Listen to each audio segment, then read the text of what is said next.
Hello people, this is Aditi and welcome back to our channel law debut. आज हम start करने वाले हैं एमपीईटीपीओ में आने वाले डोमेस्टिक वायलेंस एक्ट के पीवाईक्यू क्वेश्चन और साथ ही साथ हम उसका पीवाईक्यू का एनालिसिस भी देखने वाले हैं। तो बिना किसी देरी के स्टार्ट करते हैं।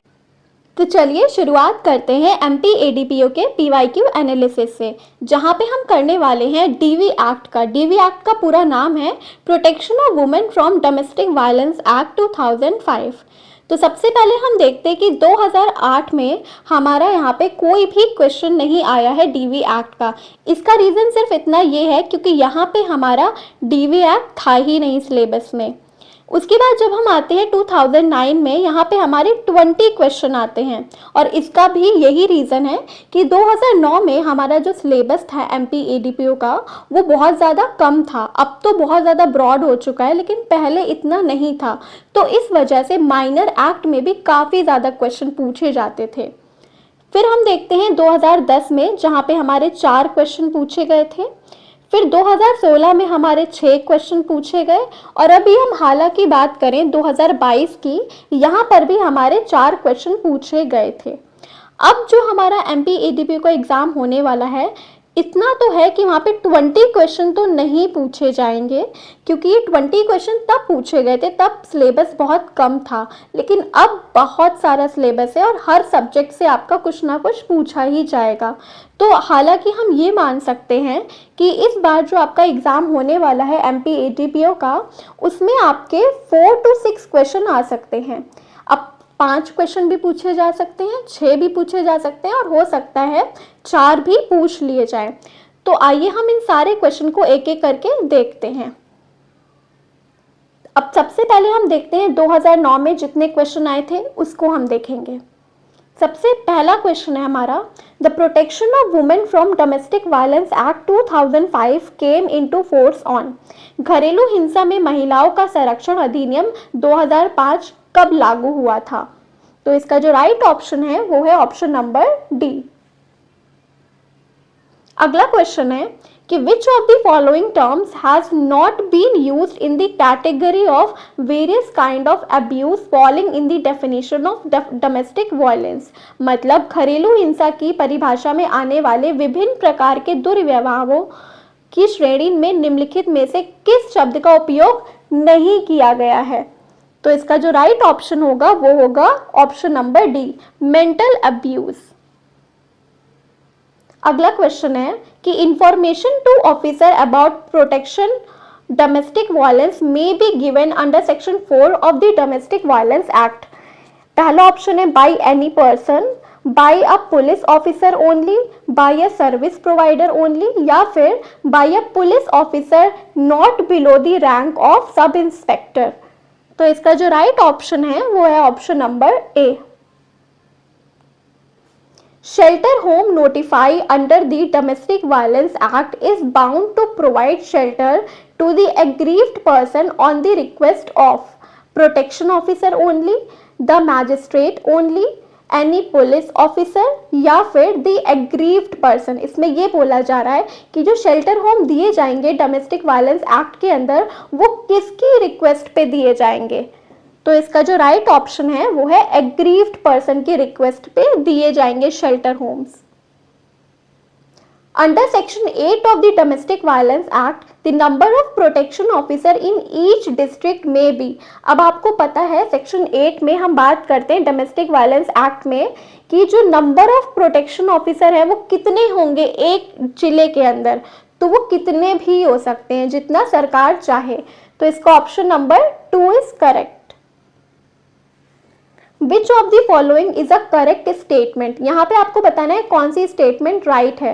पहली स्टेटमेंट है the protection officer shall as far as possible be women, the district magistrate has to act as protection officer, the dowry officer of the district has to act as a protection officer, या इनमें से कोई भी नहीं।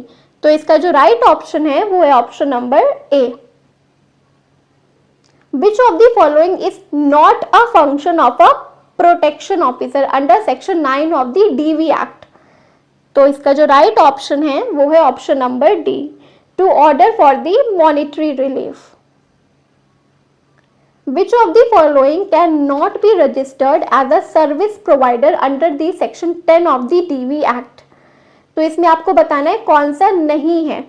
पहला option है हमारा कि any voluntary association registered under the society registration act, any company registered under the company act, या फिर any company registered under any law और for the time being in force, या फिर any women rendering social service. तो इसका right option होगा option number D. Protection officer in favour of the aggrieved person under section 18 of the domestic violence act may be passed. कौन पास करेगा? Protection officer करेंगे, service provider करेगा, magistrate करेगा, या फिर सिविल कोर्ट। तो इसका राइट ऑप्शन है option number c. On an application for obtaining order for relief under section 12 of the DV Act, the magistrate shall not ordinarily fix the date of the hearing beyond। तो इसका right option है option number c. A notice of date of hearing fixed under section 12 of the DV Act shall be given to the magistrate by। कौन हो सकता है? पहला respondent, दूसरा option है प्रोटेक्शन ऑफिसर, तीसरा है सर्विस प्रोवाइडर, या फिर incharge of the police station in whose area the respondent reside. तो इसका राइट ऑप्शन होगा option number b. Maximum penalty for the breach of protection order by respondent under section 31 of the DV Act in terms of the imprisonment shall be। कितने साल की imprisonment मिलेगी जब कोई breach करता है प्रोटेक्शन ऑफिसर के ऑर्डर को? देखिए यहाँ पे जो पेनल्टी दी गई है, यहाँ पे पेनल्टी आपको सिर्फ दो चीज़ों की दी है। पहली आपकी ब्रीच वाली दी गई जब आप प्रोटेक्शन ऑफिसर की बात नहीं मानोगे, जो आपको ऑर्डर दिया है प्रोटेक्शन ऑर्डर, अगर आप उसकी बात नहीं मानोगे तो आपको कितने साल की सज़ा हो सकती है? तो आपको सज़ा होगी 1 साल की। Breach of protection order under section 31 and 32 of the DV act, मैंने बोला था ना कि सिर्फ 2 जगह पनिशमेंट है यहाँ पे। तो वो क्या ये जो ऑफेंस है ये कैसे ऑफेंस है? तो ये जो ऑफेंस है हमारे ये कॉग्निजेबल एंड नॉन बेलेबल है। Where a protection officer fails to discharge his duties as directed by the magistrate without any sufficient cause, there he shall be liable। तो किसके लिए liable होगा? For the dismissal, to pay the compensation, to be punished with imprisonment or with fine, या फिर both, या फिर to be punished with fine only। तो इसका right option है option number C। In which of the following section the DV Act the term of domestic violence is defined? तो DV Act कहाँ define है? Section number 3 में। Residence order under the DV Act किस section में दिया है हमारा residence order? तो इसका राइट ऑप्शन है ऑप्शन नंबर सी। सेक्शन 19 के अंदर दिया है हमारा DV Act। The magistrate under the Domestic Violence Act may pass an order to pay the compensation for the injury। अब compensation का सेक्शन कहाँ पे है? तो compensation का सेक्शन होने वाला है हमारा section number 22। Monetary relief provided under section 20 of the DV Act may include, क्या होगा? The loss of earnings, the medical expense, या फिर the maintenance of the aggrieved person as well as children, या फिर ऑल द अबव। तो इसका right option है option number d. Competent court under the DV act क्या होती है? कौन कौन डोमेस्टिक वायलेंस के एक्ट को ट्रायल कर सकता है? सेशन कोर्ट कर सकती है, कोर्ट ऑफ जुडिशियल मैजिस्ट्रेट, या फिर court of chief judicial magistrate, या फिर जेएम फर्स्ट क्लास, या फिर मेट्रोपॉलिटन। तो मेट्रोपॉलिटन अब तो आपके न्यू लॉज में नहीं है, लेकिन अगर ये क्वेश्चन आए तो ऐसा नहीं आपको दिमाग लगा के ये नहीं करना है, आपको टिक लगाना है। हाँ, अगर आपसे स्पेसिफिक पूछा जाए कि न्यू लॉज के अकॉर्डिंग कौन कर पाएगा तो आप मत लगाना।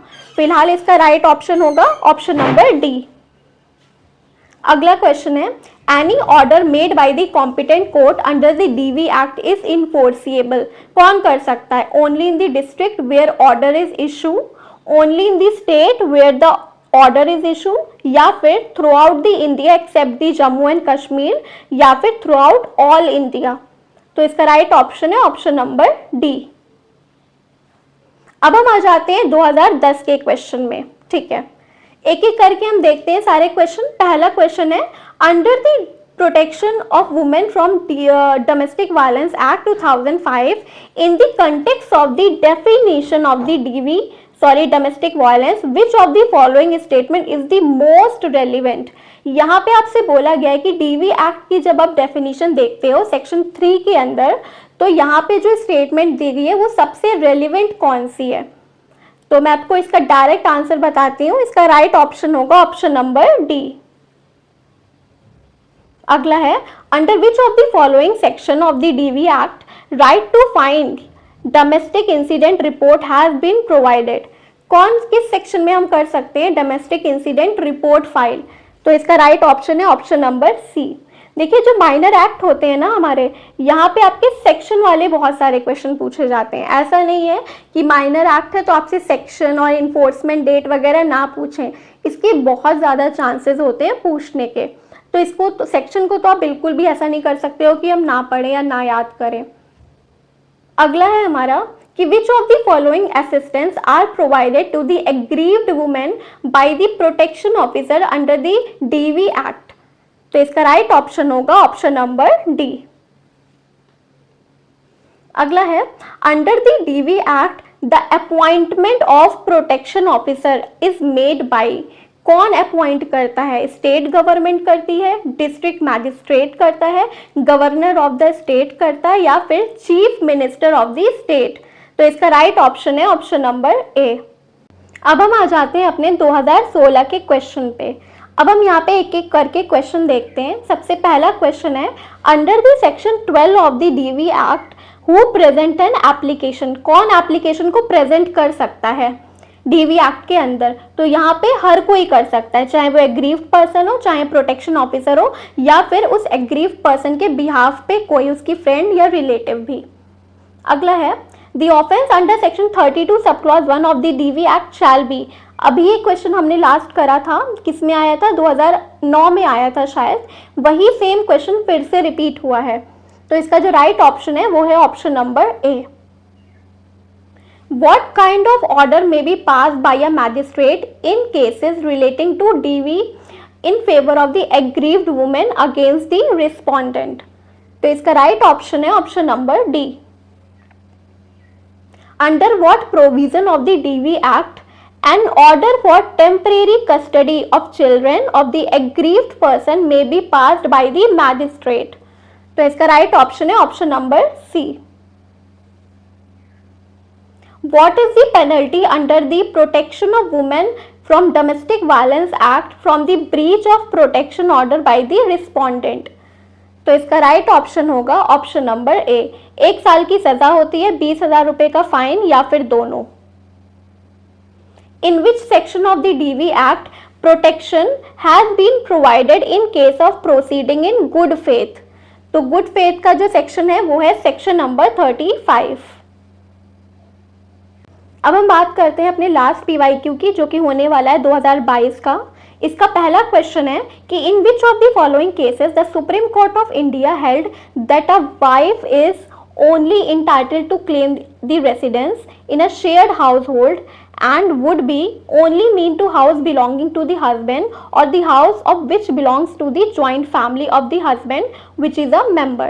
तो ये किस केस में बोला था सर्वोच्च न्यायालय ने कि पत्नी केवल एक साझा घर में निवास के अधिकार का दावा करने का कदार है।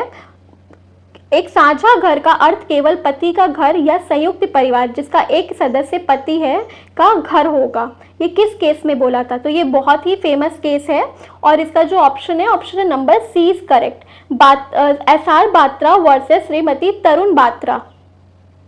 अगला है, in which of the following cases the Supreme Court of India declared that the word adult male, जो 2Q में आपकी एडल्ट मेल की 2Q में आपकी दी गई है रिस्पोंडेंट की डेफिनेशन। तो रिस्पोंडेंट की डेफिनेशन के अंदर जो एडल्ट मेल वाली बात लिखी है उसको इन्होंने और ज़्यादा इलैबोरेट करा था। इन्होंने ये बोला था कि ऐसा नहीं है, रिस्पोंडेंट कोई भी व्यक्ति हो सकता है, ज़रूरी नहीं कि वो एक एडल्ट मेल ही हो, वो कोई फीमेल भी हो सकती है। हाँ, डीवी एक्ट के अंदर जो एग्रीव्ड वुमेन है वो हमेशा वुमेन रहेगी, लेकिन सामने वाला जो रिस्पोंडेंट है वो कोई भी हो सकता है, ज़रूरी नहीं है कि वो एडल्ट मेल ही हो। तो किस केस में ये बोला था? तो इसका जो बहुत ही फेमस केस है, हीरालाल पी हरसोला वर्सेस कुसुम हरसोला।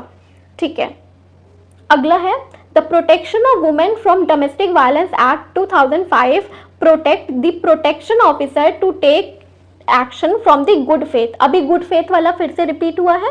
तो गुड फेथ वाला जो सेक्शन हमारा 35 है, देखिए पीवाईक्यू क्वेश्चन करने का मतलब ये होता है कि आपको ये पता चल जाए कि किस पोर्शन से क्वेश्चन ज़्यादा पूछे जाते हैं। अब आपसे यहाँ पे 2 बार पूछा गया गुड फेथ का सेक्शन, तो ऐसा नहीं है कि आप सिर्फ सेक्शन याद करके बैठ जाओ, आपको इसके अंदर के प्रोविज़न सेक्शन और इससे रिलेटेड केसेस भी पढ़ने होंगे, क्योंकि जब आप देख रहे हो कि ये सेक्शन बार बार पूछा जा रहा है तो ज़रूरी नहीं है कि आगे भी इसका सेक्शन पूछा जाए, हो सकता है इसकी थ्योरी, इसका प्रोविज़न पूछ लिया जाए। तो इस वजह से हम पीवाईक्यू को ऐसे एनालिसिस करते हैं। अगला क्वेश्चन है कि the protection of women from DV act is now applicable to the whole of India from किस डेट से अप्लाई हुआ था? तो इसका जो राइट ऑप्शन है वो है ऑप्शन नंबर डी, 31 अक्टूबर 2019। अब हमारे यहाँ पे सारे क्वेश्चन हो गए हैं, साथ ही साथ हमने पीवाईक्यू का एनालिसिस भी देख लिया है। और अगर आपको इस पीडीएफ का लिंक चाहिए तो आप हमारे टेलीग्राम चैनल को ज्वाइन कर सकते हो, चाहो तो आप इसको स्कैन कर लीजिए, अदरवाइज हमने डिस्क्रिप्शन बॉक्स में लिंक डाल दिया है, वहाँ से आप हमारे चैनल को ज्वाइन कर लीजिए और आपको इसका पीडीएफ वहाँ पे मिल जाएगा। और भी अदर रिलेटेड क्वेरीज हो तो आप वहाँ पे हमें पूछ सकते हैं। वीडियो अच्छी लगी हो तो लाइक, शेयर और कॉमेंट करना बिल्कुल ना भूलें।